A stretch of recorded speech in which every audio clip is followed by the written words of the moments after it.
This is MMA Toad. UFC 308 just concluded. I'm going to go through the entire card, giving kind of a quick breakdown of what just unfolded. Starting things off, we had Renat Fakrdinov taking on Carlos Leal, stepping in short notice, by the way. And based on this being in Abu Dhabi, to no one's surprise, they gave the fight to Fakrdinov.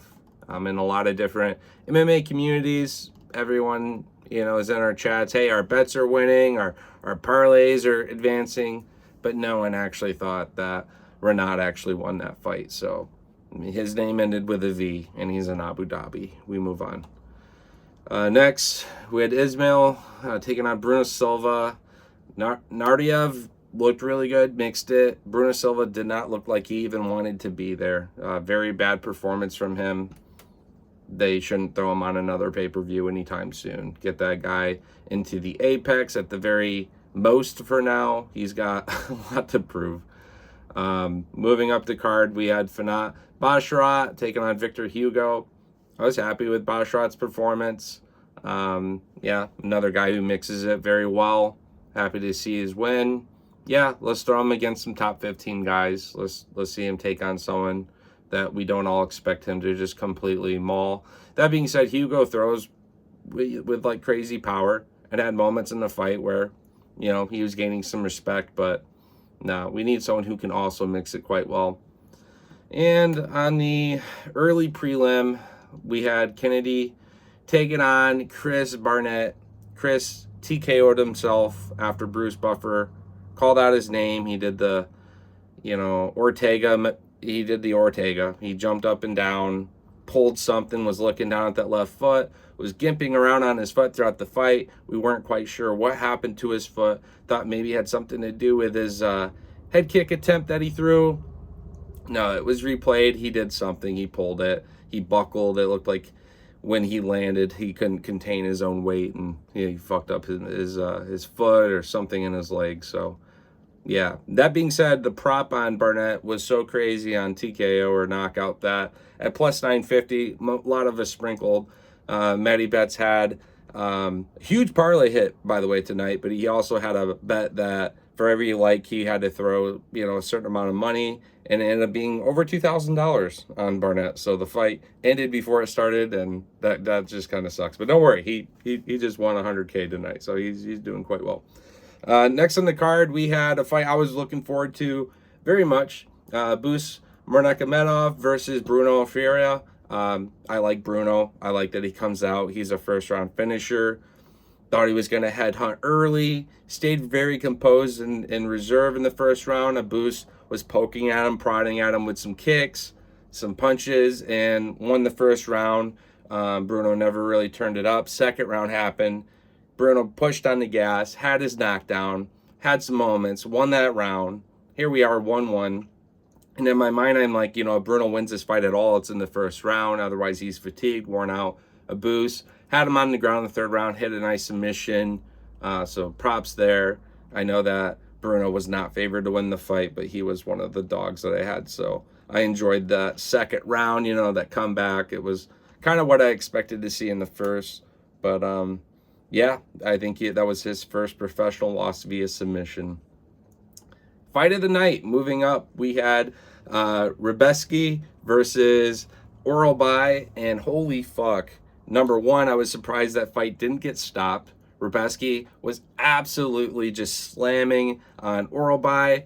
That orbital of Orolbai, that cheekbone, that eye was just so engulfed and just elbows and just continuously punching it. Surprised the doctor stoppage didn't happen. He passes the test. The fight goes on. They are both bleeding. Orolbai looks like he clash of heads cut Rebeski, and that's about the most damage he threw in that fight early. For most of the fight, the third round was just going so back and forth. Rebeski starting to gas. Orolbai somehow coming back from the fucking dead. They're both slugging. They're both just bleeding everywhere. I'm pretty sure during the commercial break they had to go in and lay a new canvas because that thing was completely toast. So hope those guys get bonuses and everything. I haven't watched the post-conference to know exactly the details, but I will be very mad if they don't get paid respectfully. Moving up a card, another one that ended sadly early. Jeff Neal, TKOs, RDA very early. RDA fucked up something in his knee, had great striking, swift, quick, dropped RDA, get back up, drops him again, and something is in, RDA's knee, just holds it, and the fight's over. So, fight over by stoppage there. One of the last fights on this prelim was a light heavyweight bout.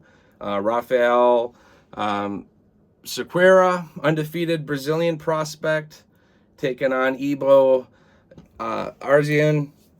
That fight didn't last long either. I predicted a pretty early stoppage on this one, part of my distance parlay. We had Ibo knock him the fuck out without even a strike being thrown by Rafael. Like literally guard high, up against the edge of the octagon. Ibo just constantly swinging away. Gotta fight back, gotta fight back. Rafael does not fight back, fight's over. Moving into the main card, we had Shared Bullet taking on Arman Petrosian. Loved this fight. Petrosian actually looked very good in the first round. It was a very good back and forth. Petrosian had better volume. Shera, he was getting that side kick that he likes to throw. Caught a few times. The second round started up. Bullet's finding his timing a lot better. Starting to hit, his spinning elbow. The side kick hits his knockdown due to this as well. It was a very, very fun fight. Going into this, it's a spinning back fist that lands, and he immediately swings the other direction. So it was like a double spinning back fist from Shared Bullet that drops. Petrosian gets the knockout there. I went fucking crazy. Another one to his record. Bullet historically doesn't go to the judges' scorecards often, although his time as a pro in the UFC hasn't been nearly quite what, everything leading up to this previously based on the level of competition and things coming up. So Petrosian's a notable win for him. He needed this one, and I'm happy to see him get the finish. Moving up, we had Lerone Murphy taking on Dan Ige. Very close fight. I thought Dan Ige, at the very least, had a draw in this fight. He had a very dominant first round. Lerone Murphy comes back the second round. It's an easy 1-1. And Ige, for the start of the third round, was winning on control. He wasn't pouring out the damage, but he definitely was winning in control. And Lerone Murphy starts to come back, starts to take the round at the very end, and the judges give him this decision. Now, I did expect this going to the judges, so on my distance for Shared Bullet, I had that under 2.5, that hits, and on this fight, I had it over 2.5, so it hits. Moving on to a very big light heavyweight bout between Magomed Ankalaev and Alexander Rakic. Both of these guys needed an impressive show-up performance to guarantee their shot against Poatan, and honestly, I don't think either of them really did that. Magomed Ankalaev, not too much of a surprise, edges a decision. Based on where this was at, it wasn't a close fight, but if it had been, I still think he would have been given the decision. He plays it safe, he pokes, he prods, and that's what I was kind of saying going into this when Dana's like, you need an impressive finish, you need an impressive performance on this one. He didn't really deliver. Now, Rakic was mixing in his kickboxing, pretty much the only thing he could do from a distance, and all those kicks for the most part were being blocked. Ankalaev, by the second round, going into the third, was finding his timing. I wouldn't have been surprised if Rakic won that first round, but it looked like all 3 rounds were given to Ankalaev. So there we are there. Moving into your co-main. In distance, I had on that under 2.5, so my parlay falls there, and I was sad to see the rest of it hit for the card. $5 would have turned into close to $500.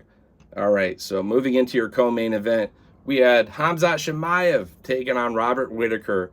I loved kind of anticipating this fight, breaking down this fight ahead of time. I really thought that Whitaker's path to victory was surviving the storm of Khamzat Chimaev, getting him into the third round, seeing him a little bit more gas, and Whitaker having that mixed kind of backbone to be able to handle the wrestling of Chimaev, turn on with the striking was his path to victory.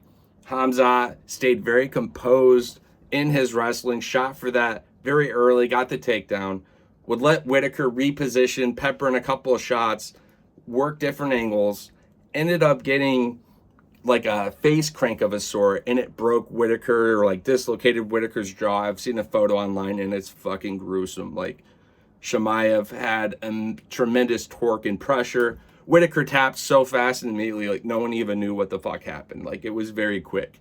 He didn't even get to fully sink it, and Whitaker was already tapping. So Khamzat Chimaev, he needed an impressive win at middleweight.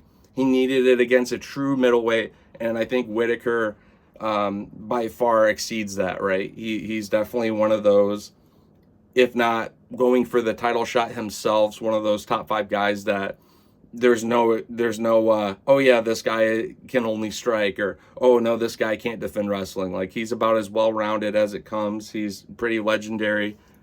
The win that Khamzat just had over Whitaker puts him in that conversation. If not Strickland likely, then Dracus will fight Khamzat Chimaev in South Africa for that defense.